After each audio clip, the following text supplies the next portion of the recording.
Alright, so I have been living in the Netherlands for almost 2 months as of today, and to be honest, I love living out here. It's been great. I do believe that for the average person, the quality of life is better out here than it is in the US. That being said, the honeymoon phase has worn off. Okay, I no longer see the Netherlands as some sort of utopian society that can instantly solve all of your problems just by being here. Okay, truthfully, my biggest takeaway from having moved to the Netherlands is that no place is perfect. Every place has its flaws, and in this video I want to divulge the flaws that I personally see with the Netherlands. Now, it's important to understand that all of these are pretty subjective. Even though the flaws in and of themselves are based on objective facts, they're simply my perception of what I'm seeing. So you could take these facts for what they are without the bias. Some of these will not matter to you whatsoever. That being said, the first thing that I do not like about the Netherlands is the package delivery system. Now you can see I'm walking through this neighborhood right here. Okay, a lot of pretty nice houses in my opinion. And honestly, the neighborhoods that I've been in the Netherlands thus far have all been very safe places to be, generally speaking. They've all been very, very safe places, and the statistics back this up. Okay, I actually had to explain to my girlfriend as well as certain members of her family that there is no place, literally no place in the Netherlands at all where the crime is even close to the worst cities in the US. There is no equivalent to a Detroit or a Baltimore, Memphis, New Orleans, etc. No equivalent whatsoever, probably not in Europe as a whole, but especially not here in the Netherlands. However, for whatever reason, you cannot have your package delivered to your front door here. Granted, the delivery people do show up to your front door, but if you're not there to receive it, they won't leave it in front of your door. This is absolutely mind-boggling to me, primarily because of the low crime rates. Okay, this neighborhood right here is very, very nice. It's a very pleasant place to be, and I have to imagine that the crime rate is very low, even for things like petty theft. But for whatever reason, they will not leave your package in front of the door.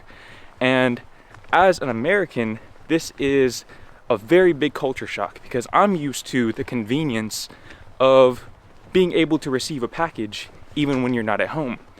But here, if you want to buy something online, you have to be there to receive it. If it's something that can't fit through the little mail slot in the front door, you have to be there to receive it in person. And I find this to be very inconvenient. I understand why they do it, but again, the crime rate here is so low that even though I understand in principle why they do it, it doesn't really make sense. Okay, it's not really a necessity in my opinion. Especially because I'm pretty sure that Amazon, I don't know about the other online retailers, but Amazon will reimburse your package if it's stolen. At least to my knowledge, they will. Don't quote me on that. Now, with the package delivery system being so inconvenient, I have been deterred from buying things online. As a matter of fact, I don't think I've bought much of anything online since I got here because I don't really feel like having to go and answer the door whenever the delivery man shows up. Okay, I just want to do my thing throughout the day and get my package whenever I'm ready to get it. But this brings me to my next point, which is the stores. Okay, the stores in the Netherlands. There are actually multiple points about the stores that I find to be very inconvenient, especially in conjunction with the inconvenience of the package delivery system. And the first thing that I want to point out is the hours. The hours of operation for a lot of these stores. Now, just a disclaimer, I live in a town, a small town of between 50 and 100,000 people. Granted, it's not really that much smaller than the town I grew up in the US, so I can make kind of a parallel comparison, but I'm saying that to say that I don't know what the situation is like in Amsterdam or Rotterdam or Den Haag or Utrecht or any larger city. This is my only reference point. And most of the stores here, at least the grocery stores, close at 8 o'clock.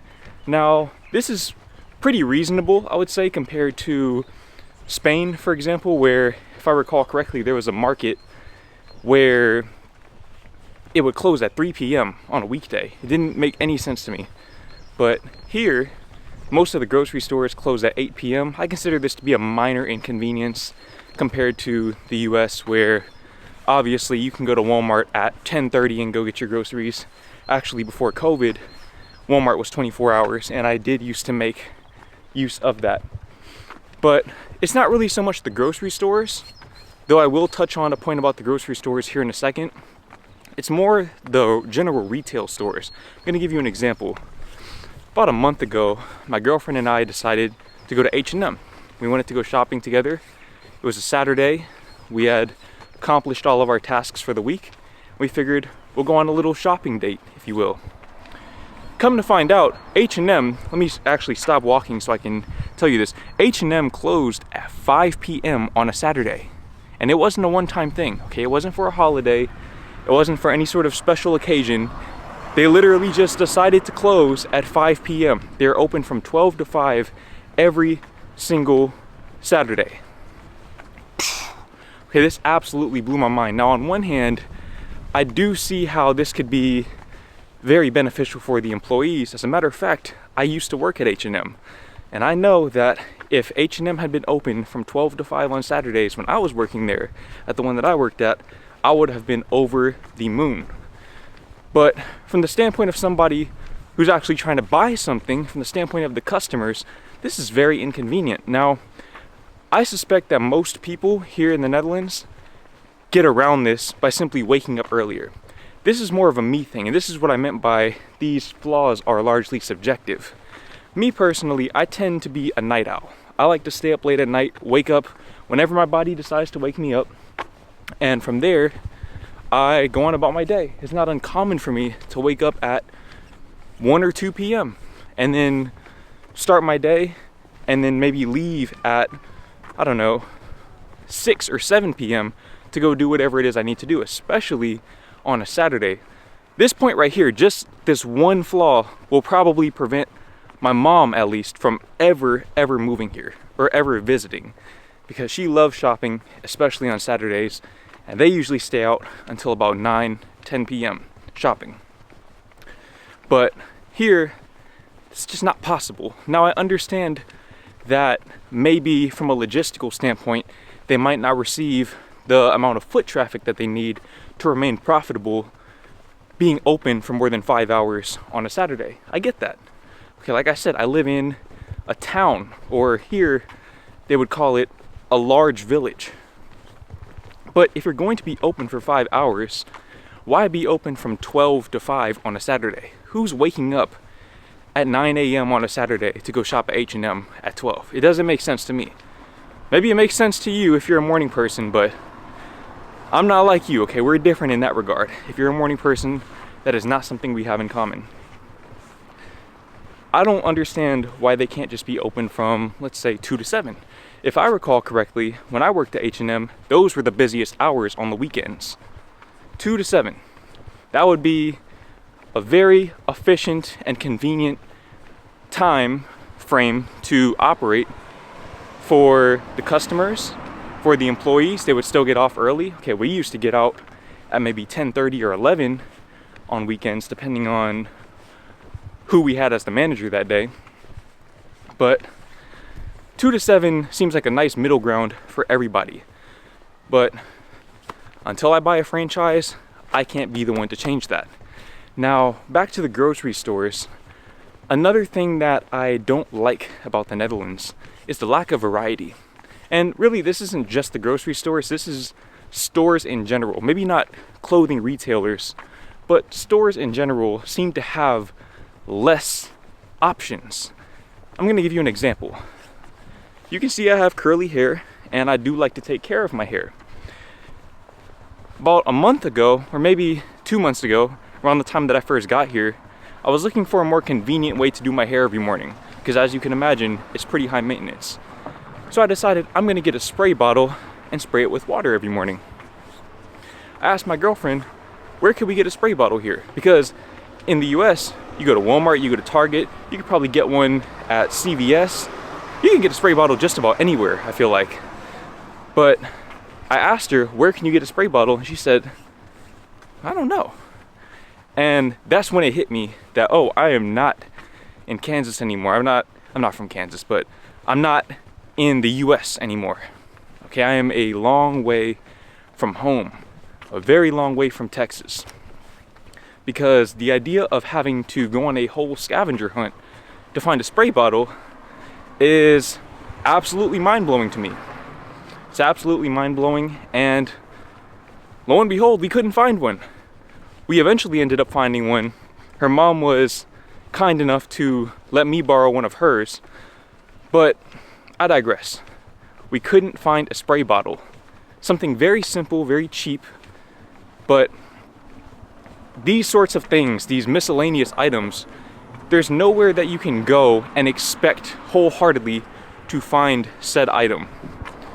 There is nowhere that I've personally seen anyways where you can expect with 100% confidence to find any item that you wish. The closest that I found is the store called Action. Action is basically a catch-all retail store. It's kind of like the equivalent of Dollar Tree in the US, except the stuff isn't $1. Some of the stuff is, but not everything is $1 there. So that's kind of where you would find a lot of these items. It's where I get my protein powder, for example. It's where you can get containers and trash cans, things of that nature. I also got some flip-flops for the shower at the gym, things like that. But that's the closest that they have here that I found anyways. There is nothing even remotely similar to Target or Walmart or anything like that. And what this tells me is that places here aren't really enterprising in their approach to business. The reason why I say this is because I see so many gaps in the market, and this is a very highly educated society, mind you, but I see so many gaps in the market and nobody's trying to fill them. So the fact that nobody's trying to fill them lets me know that operating a business here maybe isn't as convenient as it would be in a place like the US, because in the US, best believe that if there's an H&M only open from 12 to 5 on a Saturday, they won't be in business very long. They will not be in business very long at all. And maybe you can also attribute this to the Dutch being less consumeristic as a whole, but that's just what I've personally observed. You can make your own personal interpretation of my observations, but I'm just here to deliver the information. Now, still on the topic of stores, something else that I find to be really inconvenient about shopping and living here in the Netherlands, especially as an American, is that not all places take American payment systems or international payment systems. Here they have this whole system called Ideal. I don't really know exactly how it works, but I'll just say this: I use MasterCard, and the most popular ones, if I'm not mistaken, are MasterCard and Visa. These are the most popular digital payment systems. Certain stores do not accept MasterCard or Visa. Now again, I live in a village where people aren't really coming here for tourism purposes. There's nothing really to see where I live. If you're here because this is where you want to be for a long time, if not forever. But the fact that you literally, in some places, not everywhere, but in some places, you literally cannot use a MasterCard or Visa to pay, and you don't know this until you actually try to pay and your card gets declined, and then you have to go to the ATM right next to the register and pay a $4 or $5 ATM fee for a €10 purchase. That's absolutely insane, right? And again, another gap in the market. This is something that could be fixed fairly easily. And by the way, just to add on to my point from earlier, you can see this bike right here in front of this house. The chain is off, but if somebody wanted to steal that bike, they could easily steal it, put it in the back of the car, whatever. If people can leave bikes out here, which to my knowledge cost a few €100, why not leave a €10 package in the front door or the front of the house? Doesn't make sense to me personally. But anyways, the payment systems are not convenient. Like I said, most places will accept MasterCard, but the fact that it's not completely uniform is inconvenient. It's definitely very inconvenient. But I also feel like that sort of, I don't want to call it insular, but that insular approach to certain systems here does help the Netherlands maintain more uniformity than a lot of other places like the US, for example. Now, the next thing that I want to talk about on the topic of money is the cost of driving school. Now, one great thing about the Netherlands is that you don't need a car. You really do not need a car if you live here. It could make your life more convenient depending on your financial situation, but for all intents and purposes, you don't need a car. If you do, however, decide to get a car, just know that you're going to be spending a lot of money to get your license here. This is why I'm not going to get my license here.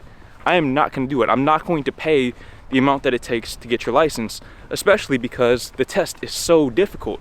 Now, I'm walking by this Tesla right here, which, by the way, is my dream car, and I'm reconsidering that as I say it, but I'm not going to get my license out here. Okay, I'm not going to get my license because you have to pay so much money that it literally does not make any sense, especially from a financial standpoint. In terms of the cost, the raw cost of getting your license, you will lose money for so long from not having taken public transportation or riding the bike that you would have to live here for probably a decade to make up for it. Of course, this depends on how many times it takes you to complete the driving test, but I can just say that my girlfriend, who failed the test, I want to say 3 times, give or take, because the test, by the way, is very, very, very difficult here. But my girlfriend, she failed the test a few times. She recently got her license. Congratulations, Nadia, if you're watching this, once again. But she paid between, I want to say, 2,000 to 3,000 euros between her lessons and her tests. I think the tests cost 225 or 250 euros, something like that. Absolutely insane. Does not make sense. Completely not just nonsensical. I would actually say it's exploitative. Okay, that's exploitation at its finest. And to my point earlier, I am not going to be getting my license out here. I will walk just like I'm doing right now. Okay, you can see I'm walking. I will get my steps in. I will ride the bike and I will deal with it. Now, one thing that I will say about walking, taking the public transport, waiting for the bus or the train, riding your bike especially, is it's in those moments that you truly realize how bad the weather is here. Okay, the weather out here definitely leaves a lot to be desired, but to be honest, this is, in my opinion, fair. And the reason why I say that is because if the Netherlands had weather like LA or like places in Spain, etc., everybody would live here. Nobody would live anywhere else on the planet except the Netherlands. If this place had nice weather and maybe some mountains or something like that, best believe that people would be lining up even more to live here. But that is not the case. And this is often the case with places that are at or near the top of the quality of life rankings and the happiness indices and things of that nature.